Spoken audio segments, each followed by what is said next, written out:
Welcome to the Heat versus the World podcast. And now, stand up and make some noise for your host, Joe Jacob.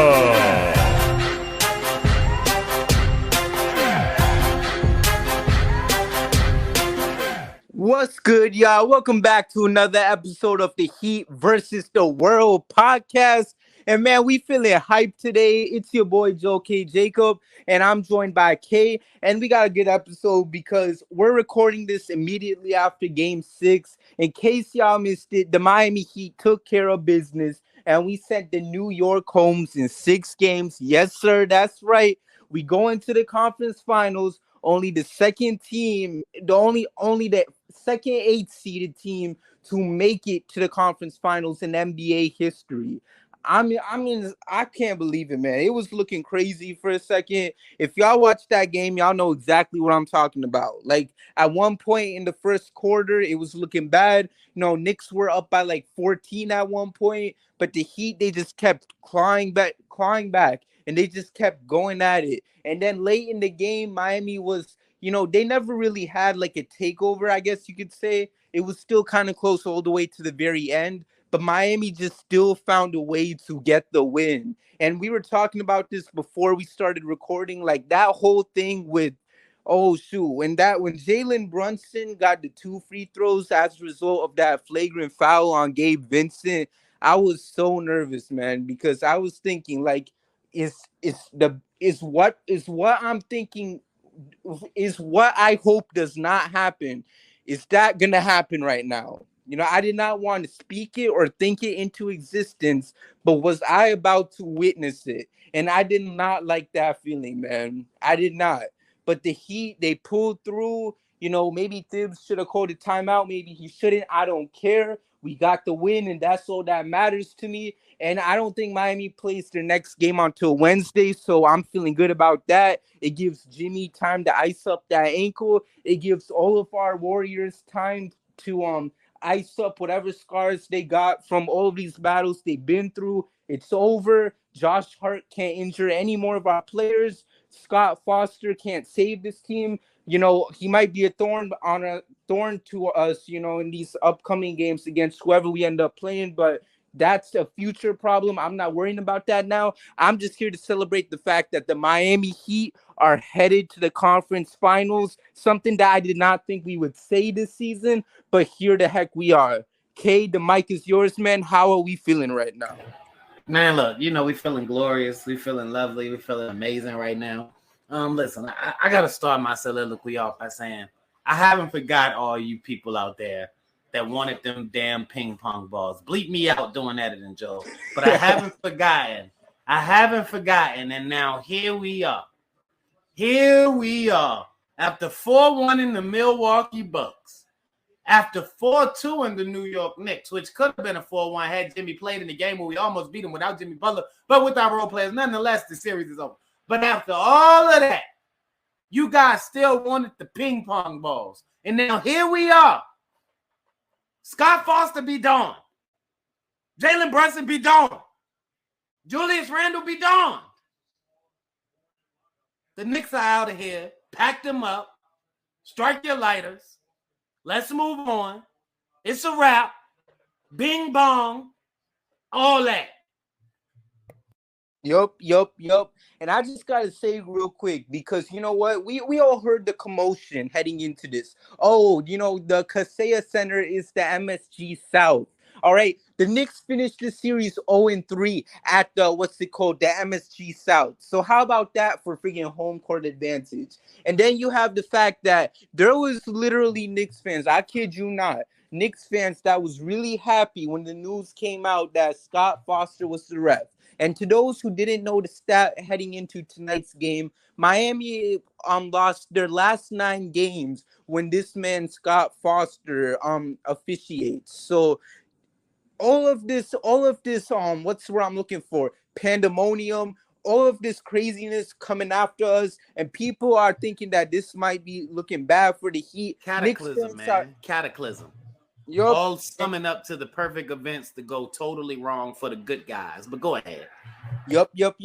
And I just gotta like mention because the fact that the Knicks are gassing up Scott Foster, like this man is supposed to be a player on their team. It was sad. And even then they still lost the game. Like it doesn't get any better than that. Like, oh shoot, man. Like they probably gonna talk about how Julius Randle played and all that, but now how about Scott Foster? Because it's so funny watching the same fans that was gassing him up being the same ones to then insult him for whatever calls he makes in the game. Like, well, is he the good guy or is he the bad guy? Like, let's what's what I'm looking for? Let's have the math add up real quick. It's just such a hilarious thing. And I'm just glad that we walked out of this with the win because K, like me and you had to go through it, especially with the Knicks fans, whether if it was on that space, whether if it was having to see it on the TL. We went through it all this series, man, and it was crazy. But we did it. We handled business. Every stupid narrative they tried to throw against the Heat was all squished like a bug. Whether if it was Julius Rand, I know not Julius Randle. What's his name? Josh Hart or friggin' what's his name? Quentin Grimes. All of these guys being looked at as Jimmy Butler stoppers. All of these narratives, they got squished and they got stomped on like they a friggin' roach. So I don't want to hear none of it. I want to hear no more Knicks propaganda. And like you said, K, bing bong. Is there anything you want to add? I absolutely do, man. Just a little something to add on to that, to piggyback onto what you said. Look, I just got to say this, and I've been hesitant to mention this to you, Joel, even in our private conversations and whatnot. But since we doing a post-game pod, shout out to Big Knicks Energy. Shout out to their spaces. But we haven't done the spaces in 3 or 4 games. I'm not going to ask why. I'm just going to put that out there.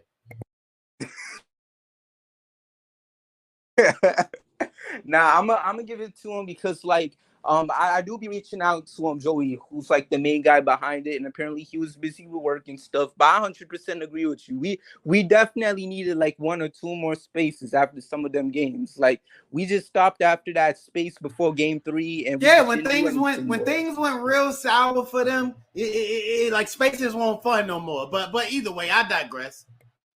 Right. Everybody got busy. Everybody weren't there when we did that first one, but they had somebody to run it. All I'm saying is they was talking real spicy. And there was a certain individual that I couldn't even hear, and I was unsure about that. But we got back on, we got back on the line or whatever. Everybody was mentioning how he was directly shooting at me. Well, pow, pow, pow, pow. Shoot at D's. 4-2. Go home. See you next year. Watch a real team play coming up on Wednesday. Yes, sir. Oh my gosh, we getting the spicy K on this spot. Yo, but real talk.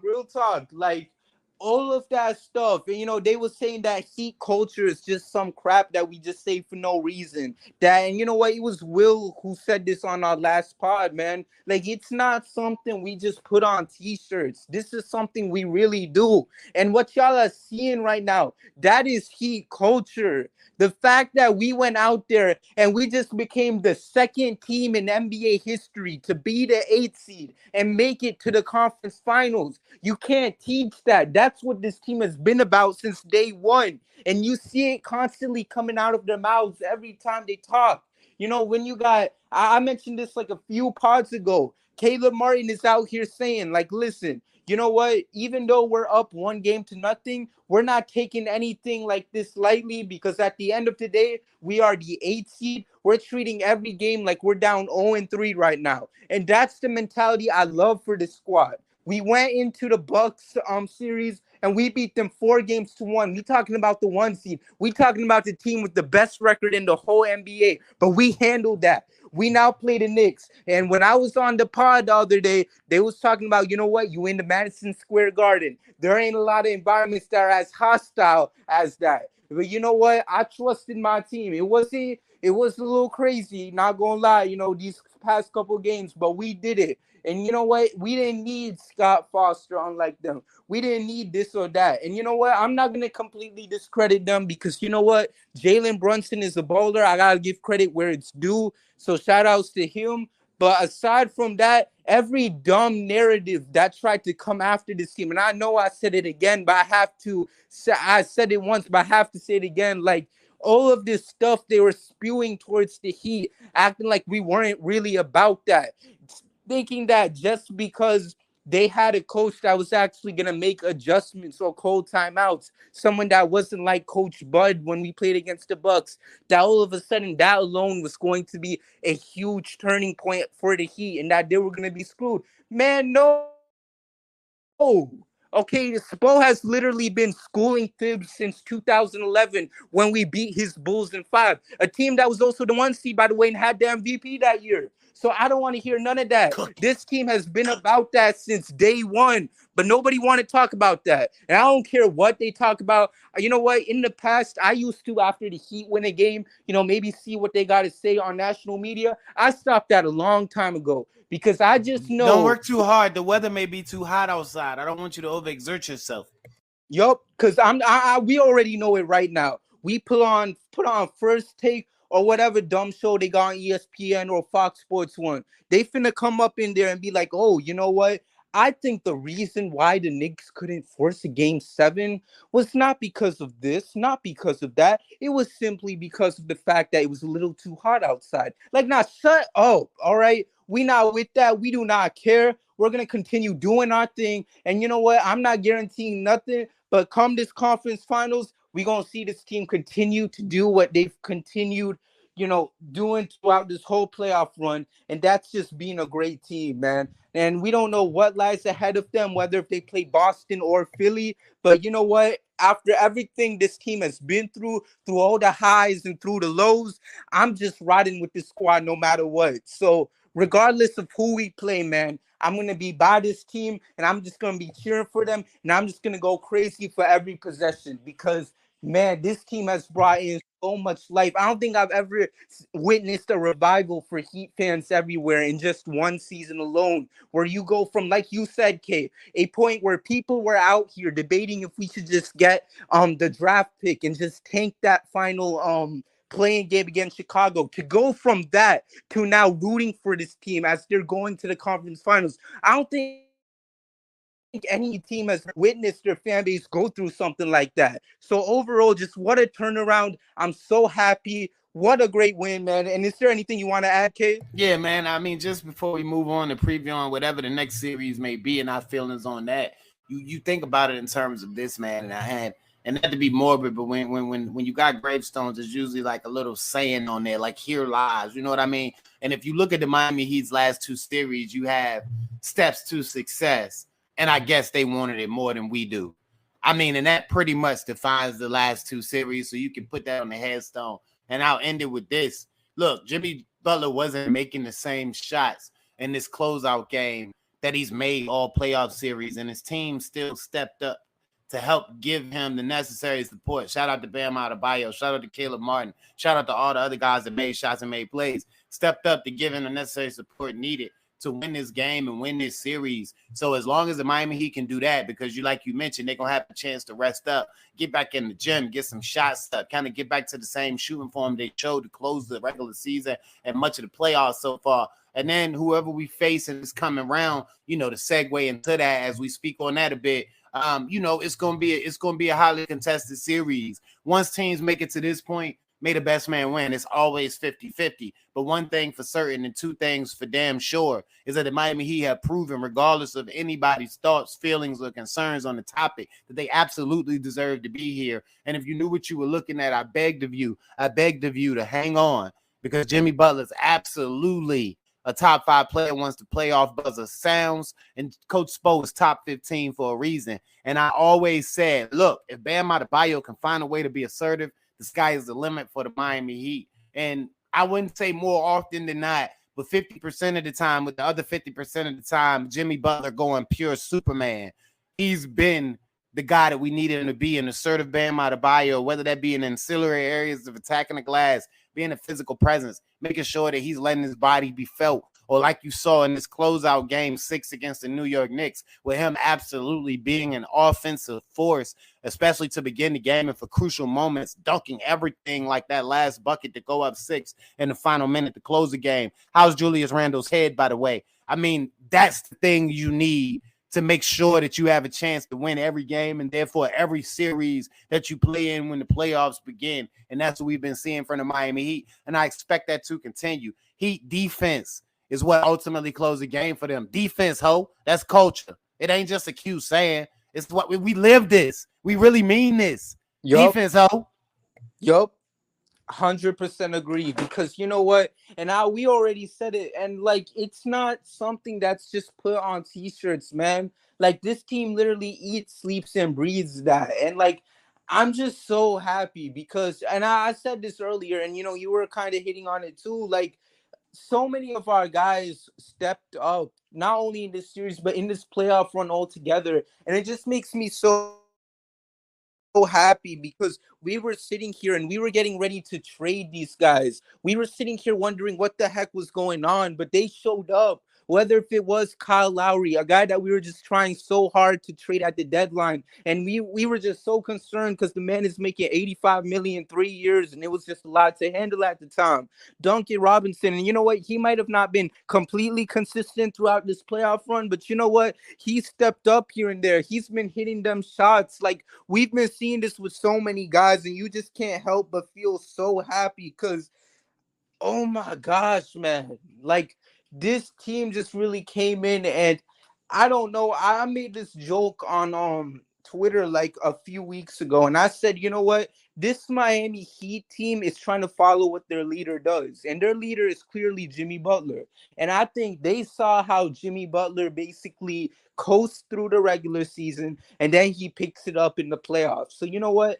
I think what this team did is they took note of what Jimmy was doing, and they said, you know what, let's coast through the regular season too. They did it, and now they're all of a sudden playing some of their best basketball as well. And you know what? And that's what we're seeing. That's why we finished as the 8th seed, because they were still coasting. But you know what? It's paying off because here we are in the conference finals. We're one of only 4 teams left. Think about that. There are 26 other teams that by the time we play basketball, there will be 26 other teams in this league who will be sitting home, who will be in Cancun while this Miami Heat team still play basketball. Guys like Kevin Durant, Giannis Antetokounmpo, all those big stars like them, and one of Jason Tatum or Joel Embiid, one of those two guys, they will all be in Cancun while Jimmy Butler and Miami Heat continue to take the floor and compete for a potential 4th championship. Like you just can't really. I'm still in shock. I'm still trying to find the words, but that's so crazy to think about. And I know I'm just saying the same things over and over again when I say this, but man, the fact that the Miami Heat are here, the fact that they were able to put it together and compete at a high level and get the job done, and we are now at the point where we can say this team is actually at the halfway point at this playoff run to winning a championship. It's crazy. And I don't know what else to say, man. Like before we get into our playoff expectations, our expectations for the Eastern Conference Finals. Y'all, I'm so sorry. I'm all over the place. Like, is there anything else that you want to add, Kay? Yeah, you mentioned it, bro. Like the team usually goes as their leader goes, and we don't like the fact that, you know what I mean, they coast as they may do behind their leader Jimmy Butler. But what happened as a result of that is Spo had to get creative to find a way to win. And that meant playing different combinations and different guys and going out to get a guy like Cody Zeller, who's absolutely been crucial in his little moments with his size, even for all his wars. Going out to get a big body presence like K-Love, who not only offers you intelligence, a presence, a guy that knows when to foul, when not to foul. Okay, this Mitch Robinson non-banging, I'm going to foul him, even though he made a couple in the last 2 games. Knowing when to step in, because his ability to take a charge absolutely diverted some Jalen Brunson drives to the cup. Little things like that. You mentioned Duncan Robinson coming in, pulling the trigger in. Even if he didn't nail it, he still has gravity. And it hit a couple of big shots as the Miami Heat were down 14 and becoming stagnant in this closeout game 6 to keep him in. You think about Max Strus showing his ability to get to the motherfucking basket. Like, that is absolutely different for him. When you look at him and Duncan across this series and these playoffs in their minutes respectively, particularly, they both have shown a diversified game. They're both playing different. Whereas Max Strus is getting all the way to the cup, finishing spectacularly. Even Duncan has shown a penchant to get off of the three, go by his man. And yeah, he's still doing a couple of crazy things every now and again, but he's shown you that ability to create something off the dribble, be that the hockey pass and 2 assists or drop-off pass to a guy like Bam Adebayo or Jimmy Butler slash into the rim. So, I mean, you look at the total and complete effort from everybody else, and you look back across the season and everything that Spo had to do to get to where they are now, and it's absolutely playing a big part. And I talked about this all year long with every appearance I made on every pod, whether that be this one or the Biscayne Breakdown, which you can catch coming soon. We just kind of been spotty with the way the playoffs have been happening, and we want to definitely, you know what I mean, focus all of our efforts on the main pod, since that's the collective thing that puts all us on and pay all the bills. But we're going to get back to you as soon as we can. I said all that to say, on every episode, I mentioned how all of these little things would come back to eventually be so crucial if the Miami Heat were able to put it together at the right times and do the things that I constantly begged y'all to, you know, believe that they could. And I didn't know, but I saw that they were there. And if you know the track records and know what you're looking at, you can see that when things happen the way they're supposed to happen, which they absolutely began to close the season, things have a chance to go the way that you want them to, and that's the way that they've gone. I can't say that I knew they were going to 4-1 Milwaukee, but I told people the only team that really frightened me was Milwaukee, but they were still indeed beatable. And to that very point, and Joel can back me up here, I mentioned how the Miami Heat, you know, we talked about it all year, how we didn't want or didn't like, but it was kind of like a sarcasm. You know, you appreciate the wins, but it's like, man, we'd be so blessed if we could not have to play a clutch game, for crying out loud. Well, you look at the playoffs, and when you look at those moments where things absolutely need to happen and other teams shrink, Jalen Brunson turned the ball over in a big-time moment. But, you know, the Miami Heat are well-equipped, well-endowed, well-prepared, well-situated, well-traveled, well-done, well-taken, well-perspectived, well-coached, well every freaking thing when it comes to these situations, because they've done it all year. This is how they got here. This is how they'll keep going moving forward. And shout out to those guys you mentioned, like Kyle Lowry, you know, again, Kevin Love, Duncan Robinson, Max Strus. I mean, making plays, Caleb Martin. I mean, shout out to the whole squad, man. Everybody's making plays to absolutely propel this team to winning and impact the game. And that's what you need to win on the highest level. And I have full confidence this Miami Heat team can do that, because while any team could win it from here on out, there is nobody that absolutely scares you. There shouldn't be. And I know we're projecting, but that's just the reality of it all. If they come to play and come to work and play on both sides of the ball. Right. I agree 100%. And, you know, I would say more, but I know we got our guy Will up in here. So, Will, I just want to know, like, quickly, man, the Heat, they just won Game 6, man. How are we feeling? How impressed are you seeing how far this team has come to get from where they were, you know, losing that game to Atlanta in the play-in to now being in the conference finals, man? Like, what's going through your mind? Man, that game was stressful as hell. I was on the edge of my seat the whole fourth quarter. Um, seeing the 1-2 Knicks punch of Jalen Brunson and Scott Foster do everything they could to get the series back to MSG, and we took that punch and kept rolling with it and finished the game off strong. That was amazing for real. We took their best hit and we finished the game strong. So that's all we could do. It's crazy because we were in the play-in. We were fighting for the 8th seed, and now we're in the Eastern Conference Finals. I'm at a loss for words, kind of, but we could take this. I was going to curse, but we could take it all the way. Heat in 6. Yes, sir. Yes, sir. Yes, sir. And, you know, now we're going to get into this upcoming playoff matchup against, well, whoever we play. But before I get into it, Kay, is there anything else you want to add, or are we good to go? Take that silence as we good to go. So Sorry, guys. I went to the bathroom, but yeah, I'm good. I mean, I was letting Will cook. He did drop a ball there when he said the 1-2 punch of Jalen Brunson and Scott Foster, but I was going to let you go. Bet. So with that being said, let's talk about this upcoming Eastern Conference Finals. So you got the Miami Heat against the winner of Game 7 between the Boston Celtics and the Philadelphia 76ers. And it's so crazy because we're either getting a rematch of last year's Eastern Conference semis or a rematch of the Eastern Conference Finals itself. So I just want to go around the room and ask you guys, and we'll start off with you, Will. Which team would you guys like to play in the conference finals? And what would be your expectations if we were to play either team? Just so we can kind of do a breakdown of what a potential series would be against either team, since, you got to be ready for either outcome. We'll start off with you, Will. Yeah, for me, it's kind of 50-50. I think we match up better and we could play Philly better. But I do want to see Boston because I feel like we need that get back from last season. So either one, to be honest, I think we could take them in 6 or 7. Right. And I just want to add on quickly because I said this in the pod group chat we got on our Twitter, and I jokingly said this, but imagine if this actually happened in real life. Imagine we play Boston again and we're in Game 7 again. We're down by 2 in the fourth quarter, final seconds. Jimmy Butler has the ball and he takes that same 3 he took last year, but this time he makes it. Is that not poetic? That's poetry, dog. I mean, does he need more money? Because he can sell the script right there. For real. Literally, man. It would be so beautiful and everything.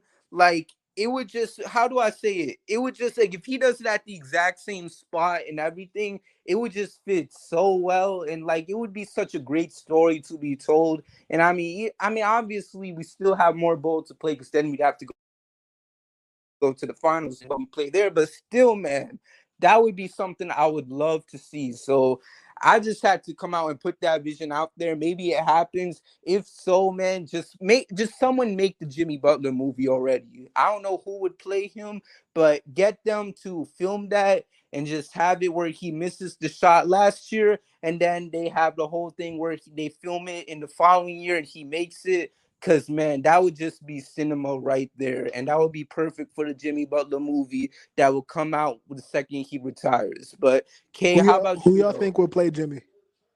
I was going to touch on that, but go ahead, Joel. I really don't know. Because, I don't know. Who do y'all think is the most look like to Jimmy? I don't know. I've heard some crazy names in the past. I have this one cousin. So I posted a Jimmy Butler gif and she's trying to tell me that it looked like DC Young Fly. And I'm like, nah, nah, that was so messed up. He don't have a physique, nah. Literally, she's like, nah, that looked like DC. I'm like, no, it does not. So I don't, that aside though, it's kind of hard to tell because I don't really know much celebrities that actually look like Jimmy. I don't think I can name one on the top of my head. I got one. Oh, really? Name one. Aldous Hodge would be my guy. That's not bad. That's not bad. That's the solid name right there. I was going to go Damson Idris. Oh, that's a good one too. That's a good one. I like that. But see, Aldous Hodge got that more, forgive me, Jimmy, he got that more meaty, athletic head. Pause. Nah, that's facts. I feel you. You know what I mean? He looks like a guy that you like, all right, he'll bully ball me, but then he'll also take me to the parking lot. Damson really got Denzel-esque features, man. We're not going here, but he could be a sex symbol type guy because his features is, you know what I mean, more you know what I'm saying, more model-less. That's all. Yeah.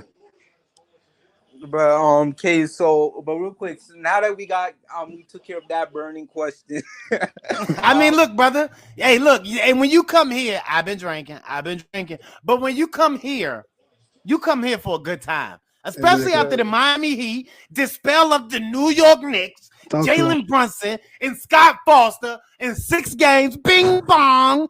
After those New York Knicks pricks was talking all of that trash. As much trash is on the subway right now, like the tissue that they use to wipe away their big tears. I'm not cussing no more, Joe, because I want to lighten your workload on the back end. But you know what I'm saying. All right, now, so to creatively displace my answer, I'm gonna lighten your workload again. You don't have to ask me again. I know where this is going. So listen, I have a creative answer as I always do. The team I would rather face would be the Sixers. Now, I don't mind who it is, but I'm going to tell you why I would rather face the Sixers by first telling you why Boston would be the more threatening team. Because they have a slew of guys that can handle the ball and that play along the wing and that can also hit the three, especially when you include a guy like Al Horford. And that bothers you and stretches you out as a team and a defense so that then you can allow guys like Jason Tatum and Jalen Brunson and Marcus Smart and Derek White and Malcolm Brogdon and blah, blah, blah, and yada, yada, yada to attack the paint and create havoc in there. And you know we already just dealt with a Scott Foster masterclass where he tried to give the game away. Simply facing Boston, as we so graciously learn every year, but especially last year, means that you're going to be on the wrong side of the whistle more often than not. So you don't want to put yourself in a position where you're facing off against a team that can perfectly space you out and then cut those seams with a lot of guys that can handle the rock, attack you at the hoop, and get you in foul trouble in a bonus situation early. Now, I also say this about Boston. Jason Tatum can't go 5-for 3 times in a series against the Miami Heat and they win. So we do have that going for us if they are so fortunate as to beat the 76ers in their contest on Sunday. However, you know what I mean? They still present that particular threat that scares me. But you all mentioned a great point, which is there is some get back to be had. So the Miami Heat should be, and I assume they would be totally motivated to get that win over the Boston Celtics squad that is totally acceptable because, you know, as much as people want to persecute Mr. Udoka, who is about to get it in Houston, might I add. I mean, about to get it again. And if James Harden go back down there, oh my God, they're gonna light them strip clubs on fire. You hear me? But Missoula ain't Udoka, and that's gonna hurt them in the biggest moments. But you know, we'll cross that bridge if we get to it. We can beat them too. Heat in 6, you already know. We're going to the finals. I said what I said. Now, this is why I want to face the 76ers.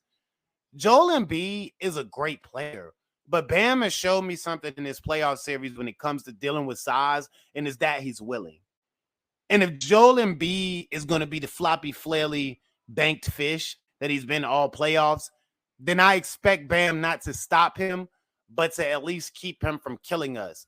Now, I don't think James Harden's going to come out in 40-something to Miami Heat twice because, listen, he's shown you something in his playoffs. You got to respect that. As a fan of the game and a fan of hoops, you're looking at what James Harden has done in big moments to win games for them, being their best player in most of their wins.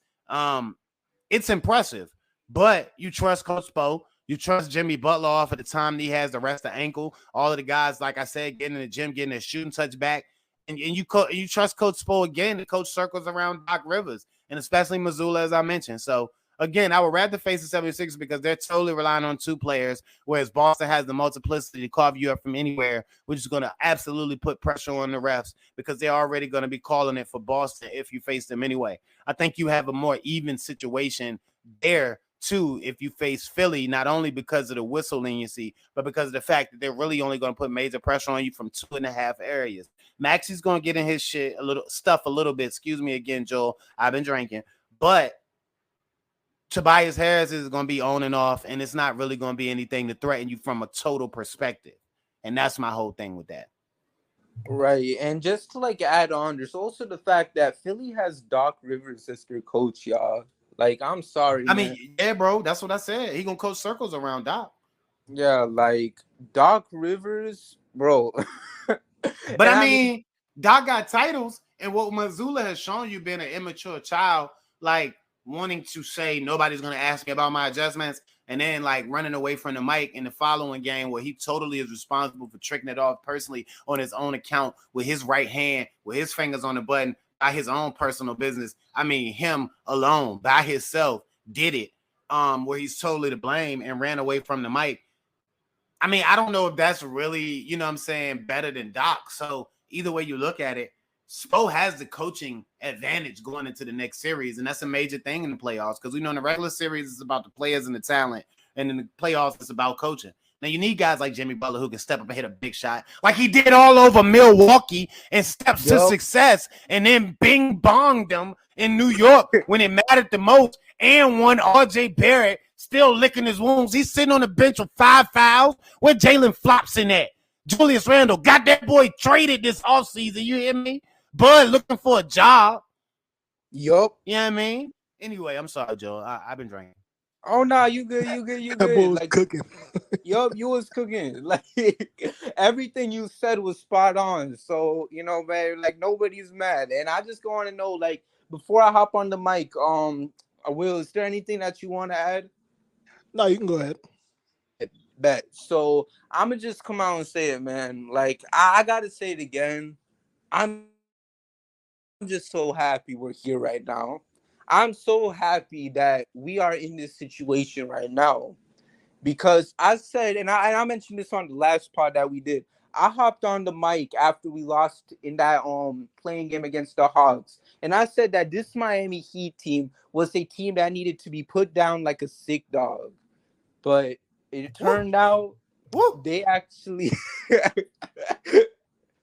Like it turned out that maybe things would be okay because they beat Chicago, and I wasn't sure what to expect in that Bucks series, but they beat them 4-1, and then they go into New York and they beat them 4-2.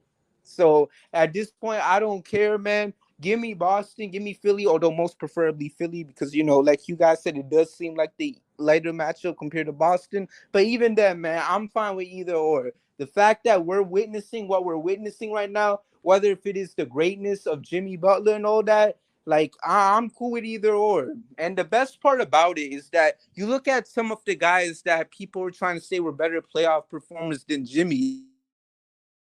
Like they're all like, disappearing right now. Y'all saw what happened to Devin Booker. Y'all saw last night that man was getting cooked by Jokic and all them. And now he's going back to Cancun after getting blown out in the second round for the second straight season. Like it's literally hilarious. And then Jason Tatum, and I mean, you know what? He kind of cleared his name up a bit in the end of yesterday's Game 6 win against Philly. But bro, 1 point in the first half of an elimination game is beyond insane. And you know what? Good for him for stepping up in the end, but I don't know. Like the way how Tatum is playing has been beyond concerning. And I'm not going to comment on it too much because it would be just our luck if all of a sudden he has a crazy performance in the conference finals if the Celtics are going to go there. But with all that being said, man, I'm in a good mood. I'm ready to root for the squad. I'm ready to scream. And I'm ready to put Pepas on full, like 100% volume because that's how much life this team has given me these past few weeks in this playing game against Chicago, this first round series win against what's their name, Milwaukee, and now the second round win against New York. So let's go to the conference finals. I'm sorry, I was screaming earlier. So you good, Joe? You good? Yeah, my voice low key like starting to die down a bit. So let's go to the conference finals. Let's do this, and let's try to do the impossible, and that's win the championship as an 8th seed, man. Is there anything else that y'all want to add as I mute and cough away from the mic? Bing bong. Bing bong. So I was hoping someone would try to add while I quickly cough, but it's cool. With all that being said, man, I mean, is there anything else y'all want to say before we officially close out the pod? Is it just bing bong or that's it? I mean, Bing I can't bong. say. Yeah, I can't say what I want to say because I want to say Facts, cuss words facts. than the Knicks. You know what I mean? Oh, facts. Bro, their fans was talking so crazy.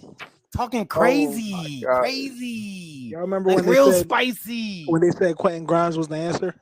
They said Yo. Quentin Grimes was the answer. Damn shame. Jalen, what's his name? What's that name? Josh Hart. This. You know what? All these possessions, you know, he's locked Josh down Hart, Butler. you mean the butcher, Josh Hart? You mean Josh Hart the hitty? Yeah, and literally freaking Bing Bong. Like that man chose to miss out on freaking the birth of his twins just to lose in Oh, to take a L. His wife gonna hate him. Tragic. Oh, well, how that story gonna go? He gonna be telling his kids, like, where was you at, Daddy, when we were born? I was down there in South Beach getting my swooped by Jimmy Butler and them. I'm sorry, kids. Hey, they gonna ask, where were you? He gonna say, I was in the playoff game, kids. Did you win? Next topic. Drop his head. No. Daddy, you suck. I hope it's gone for life. I'm sorry. I don't. I'm sorry, Josh Hart. I'm just being a dickhead. I apologize. I don't hope that for you and your family. But I hope you never win another playoff game in your life, you dirty bastard, because you kicked Jimmy Butler in the ankle and you still took a L and you kept on kicking him and you jumped up under him again in this game. And I thought he was hobbled. And if he had been, I would have came to see you, my brother. But it doesn't matter because nobody's going to see you until next year. Bing bong. Bing bong. Bing bong. Anyways, with that being said, it feels like the perfect way to close it out. So good night, New York. Good night, Milwaukee. Let's get Good night, New York. Finals. Yes, sir. Yes, sir. And with that being said, make sure y'all follow me at Joel K Jacob _ K at K _ said _ K. Make sure to follow Will at kid _ clutch 12. And make sure to follow success. The world. Make sure to follow He vs. the World on all platforms at because we want it more than they do. Yes, sir. And make sure y'all what's it called? Make sure y'all subscribe to the YouTube channel at He vs. the World. We got all types of great content heading your way, whether if it's episodes of He vs. the World, episodes of Biscayne Breakdown featuring K and our guy Deem. And we also got a new episode of Dolphins vs. the World coming very soon for our football fans. And aside from that, man, we also got our website, hvtwpodcast.wordpress.com. Check it out. We got great articles some more. coming Promise, out there. guys. Yes, sir. So check out articles from our guy Kate and many of our other contributors. And aside from that, man, that's basically it. So let's go Heat. Here we are, Heat Nation. You already know. Yes, Yes, sir. We went from the play-in all the way to the conference finals. We freaking lit, y'all. To the top floor, guys. Yes, sir. We really here, y'all. 26 other teams in Cancun, and we not one of them. We one of the 4 teams. 1, 2, 3, Cancun. Yes, Bing sir. bong. Yes, sir. Yes, sir. Yo, Milwaukee, Giannis in Cancun, Devin Booker in Cancun, Kevin Durant in Cancun, one of Jason Tatum or Joel Embiid finna be in Cancun real soon. But guess who not in Cancun? Jimmy Butler and the Miami Heat. So take that home with y'all. So with that all being said, man, thank y'all so much for tuning in to today's episode of the Heat vs. World podcast. Yo, and next time, and until next time, y'all hit that music because we out. Thank you for listening, and we'll see you next time with a brand new episode of the Heat vs. the World podcast.